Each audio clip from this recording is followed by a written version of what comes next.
what are the keys to success on the exam day? The first one is discipline as far as time management is concerned. So we know that you have got a limited time in the exam, and this is an interesting finding I found out. You know, on our program, we've got the progress test, then we've got mock 1, and then the boot camp, they've got mock 2. So on the progress test, it was live in the sense that everybody joined and then the webcam was on, and then I just left them to do their work. So they've got the question and they have got 3 hours, 15 minutes to complete. At the end of the 3 hours, 15 minutes, I tell them to stop and email me the script so that I can mark it. All right.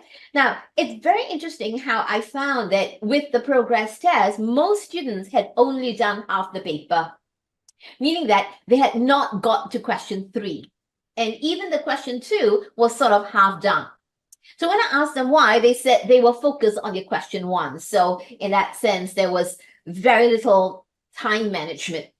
So during mock 1, what I did was that when it was 1 hour, 45 minutes, I told everybody move to question 3. In the mock exam, I thought that question 3 was the easier question between question 2 and question 3. So then everybody moved to question 3. And then 45 minutes later, I said, okay, stop. Now, go to your question 2. Now, in your question 2, it's divided between 2A and 2B, and 2B was easier than 2A. So I told everybody, do the 2B first, and then do the 2A. And very interesting, when I got the scripts back, everybody had done question 1, 2, and 3. Compared to the progress test, where students had only submitted their question 1, albeit a sort of perfect question 1, but what's the point of being perfect if you cannot do your question 2 and your question 3? So you find that in your mock 1, the results were much better. So having discipline and time management, that means after 1 hour, 45 minutes, just move on to the next question. Have a look at your question 2 and 3, which one you feel is the easier one, go for the easier one. So in our program, I train my students to start with the question 1. Why? Because question 1 is the most predictable.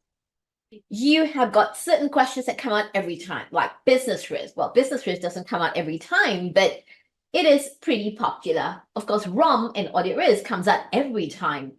And then you are very highly likely to get an audit procedure question and an ethics question thrown in as well. So if we know that question 1 is the most highly predictable, then we can train for it. And my students have been training for it to be strong in their question 1. Question 2 is not so predictable. There are 7 different kinds of questions that can appear in question 2, but they're not so predictable. Question 1 is the most predictable. On your question 3, again, not so predictable as to what is going to come out. But if you're going to pass the exam, you need to train for all 3. So I suggest train with time management. So I will not be there on the day of the exam to tell you, stop, move.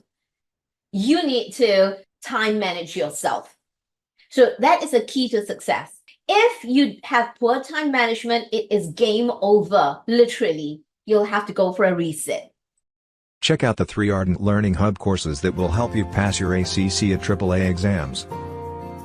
The online crash course is geared toward those with a marginal fail in the previous exam and need a quick refresher before the next sitting.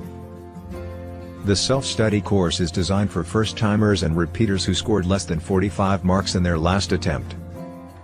Receive personalized attention, weekly assignments with personal marking, life classes to address areas of improvement, 2 mock exams, 1 progress test, and a guarantee pass undertaking to pass the real exam.